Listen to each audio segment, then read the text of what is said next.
নমস্কার। আমাদের প্রিভিয়াস ভিডিওর হোমওয়ার্ক ছিল এই প্রশ্নটি। তোমরা অনেকেই সঠিক অ্যান্সার করেছো। যারা এই সঠিক অ্যান্সার জানো না তাদের জন্য আমি এখানে রাইট অ্যান্সার এবং এক্সপ্লেনেশন দিয়ে দিলাম। প্রশ্নটি ছিল, who was the chairman of drafting committee of constituent assembly? আমাদের গণপরিষদের খসড়া কমিটির চেয়ারম্যান কে ছিলেন? অপশানগুলো দেখে নাও। রাইট অ্যান্সার হবে অপশান বি। আমরা সবাই জানি B R Ambedkar. B R Ambedkar কবে এই দায়িত্ব গ্রহণ করেন? উত্তর হবে 29শে আগস্ট 1947। 29th আগস্ট 1947 তিনি এই চেয়ারম্যান অফ ড্রাফটিং কমিটি দায়িত্ব গ্রহণ করেন। তিনি ছিলেন chief architect of Indian constitution. Next প্রশ্ন, তার আগে বলে রাখি আমাদের এই চ্যানেলে তোমাদের বিভিন্ন চাকরির পরীক্ষার জন্য একটি ইন্ডিয়ান পলিটি ডিকোডিং সিরিজ চালানো হচ্ছে, যেখানে পরীক্ষার জন্য ইম্পর্টেন্ট টপ 500 কোশ্চিন সলভ করানো হচ্ছে। আমরা অলরেডি 250-রও বেশি অর্থাৎ 250-রও বেশি কিন্তু প্রশ্ন সলভ করে ফেলেছি। তোমরা যারা প্রিভিয়াস ভিডিওগুলো দেখোনি তারা অবশ্যই চ্যানেলে গিয়ে চেক করতে পারো। এছাড়া আমাদের হোয়াটসঅ্যাপ চ্যানেল এবং টেলিগ্রাম চ্যানেলে যুক্ত হতে পারো।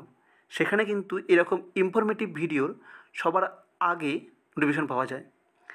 তোমরা যারা আপকামিং কলকাতা এসআই, ডাব্লিউপিএসআই, এছাড়া কনস্টেবল, ডাব্লিউবিসিএস, এছাড়া এসএসসি, সিএইচএসএল, এমটিএস, সিজিএল পরীক্ষা পেশা নিচ্ছ, তাদের জন্য কিন্তু এই ভিডিওগুলো খুবই ইনফরমেটিভ। তো চলো শুরু করা যাক। পরের প্রশ্ন, ভারতের কনস্টিটিউয়েন্ট অ্যাসেম্বলির সভাপতি কে ছিলেন? Who was the president of constituent assembly of India? ভারতের কনস্টিটিউয়েন্ট অ্যাসেম্বলির সভাপতি ছিলেন, অপশানগুলো দেখে নাও। রাইট অ্যান্সার হবে অপশান সি, রাজেন্দ্র প্রসাদ। এখানে আমি বলে রাখি আমাদের কিন্তু সভাপতি ছিল দুরকম, একটা স্থায়ী সভাপতি, এটা অস্থায়ী সভাপতি। প্রথম যখন অধিবেশন বসে তখন অস্থায়ী সভাপতি হিসাবে নিয়োজিত করা হয়েছিল সচিদানন্দ সিনহাকে। সচিদানন্দ সিনহা আমাদের প্রথম অস্থায়ী সভাপতি হয়েছিল কনস্টিটিউয়েন্ট অ্যাসেম্বলির। তারপরে 11ই ডিসেম্বর 1946-এ Rajendra Prasad as a permanent president হিসাবে নিযুক্ত হন। বোঝা গেল? নেক্সট প্রশ্ন, খুবই ইম্পর্টেন্ট প্রশ্ন, কনস্টিটিউয়েন্ট অ্যাসেম্বলির উপদেষ্টা কে ছিল? দ্য অ্যাডভাইজার বা কনস্টিটিউশনাল অ্যাডভাইজার অফ কনস্টিটিউয়েন্ট অ্যাসেম্বলির কে ছিল? অপশানগুলো দেখে নাও। রাইট অ্যান্সার হবে option A, BN. Rao. B.N. Rao was the constitutional advisor of the Constitutional Assembly. Next প্রশ্ন, গণপরিষদের খসড়া কমিটিতে টোটাল কতজন সদস্য ছিল? খুবই ইম্পর্টেন্ট এবং বিভিন্ন চাকরির পরীক্ষায় এটা অলরেডি এসেছে এবং ভবিষ্যতেও আসবে।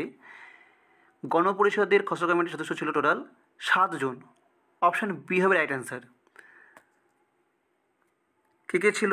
B R Ambedkar, N Gopalaswami Ayyangar, Adil Krishnaswami Iyer, K M Munshi, Syed Mohammad Saadullah, M N Rao, যাকে পরবর্তীতে বি.এল. রাও রিপ্লেস করে দেয়, আর ডিপি খৈতান।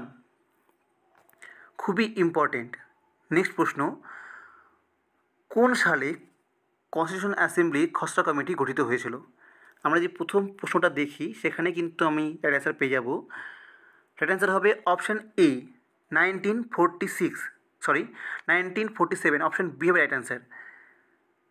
29শে আগস্ট 1947-এ কনস্টিটিউশন অ্যাসেম্বলির খসড়া কমিটি গঠিত হয়। খুবই important. In which year drafting committee of constituent assembly গঠিত হয়েছিল? 1947, যে বছর ভারত স্বাধীন হয়। নেক্সট প্রশ্ন, কনস্টিটিউয়েন্ট অ্যাসেম্বলির ইউনিয়ন পাওয়ার্স কমিটির প্রধান কে ছিল?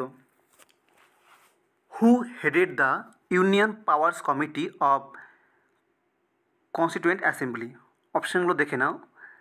রাইট অ্যান্সার হবে option B, Jawaharlal Nehru. Next প্রশ্ন, who headed the provincial constitution committee? Provincial constitution কমিটির প্রধান কে ছিল? রাইট অ্যান্সার, অপশানগুলো দেখে নাও। অ্যান্সার হবে option B, Sardar Vallabhbhai Patel. Next প্রশ্ন, কোন কমিটি মৌলিক অধিকার নিয়ে কাজ করেছিল? আমাদের যে মৌলিক অধিকার, ফান্ডামেন্টাল রাইটস, যার ধারণা নেওয়া হয়েছে আমেরিকা থেকে, তার উপরে কাজ করেছিল কোন কমিটি? অপশানগুলো দেখে নাও।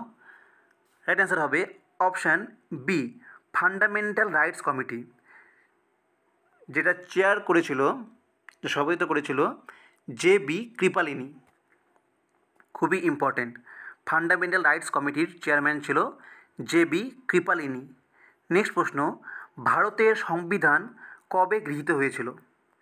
খুবই ইম্পর্টেন্ট, একটা হয় গৃহীত হওয়া, একটা হয় কার্যকরী হওয়া। গৃহীত হয়েছিল, তারপরে কিন্তু সেটা ইফেক্টিভ হয়। কবে গৃহীত হয়েছিল? রাইট অ্যান্সার হবে অপশান বি, 26 নভেম্বর 1949। 1949 সালে 26শে নভেম্বর আমাদের কনস্টিটিউশন অ্যাডাপ্ট করা হয়েছিল, কিন্তু কাম ইন্টু দ্য ফোর্স বা লাগু করা হয়েছে কবে, বা কার্যকরী কবে হয়? কার্যকরী হয় 26 জানুয়ারি 1950, 1950 সালের 26শে জানুয়ারি।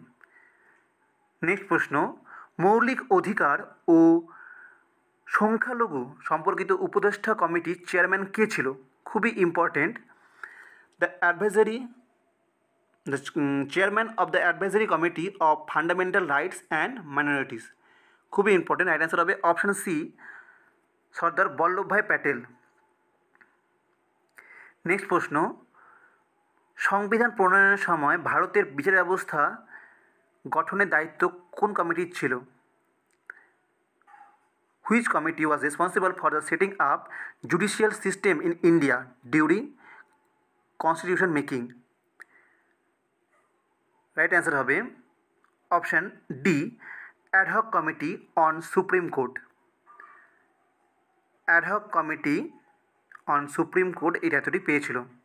নেক্সট প্রশ্ন, সুপ্রিম কোর্ট সম্পর্কিত অ্যাডহক কমিটির প্রধান কে ছিল? খুবই ইম্পর্টেন্ট প্রশ্ন, রাইট অ্যান্সার হবে option C, S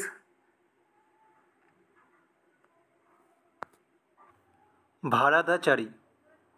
S Varadachari headed the important committee for judicial structure.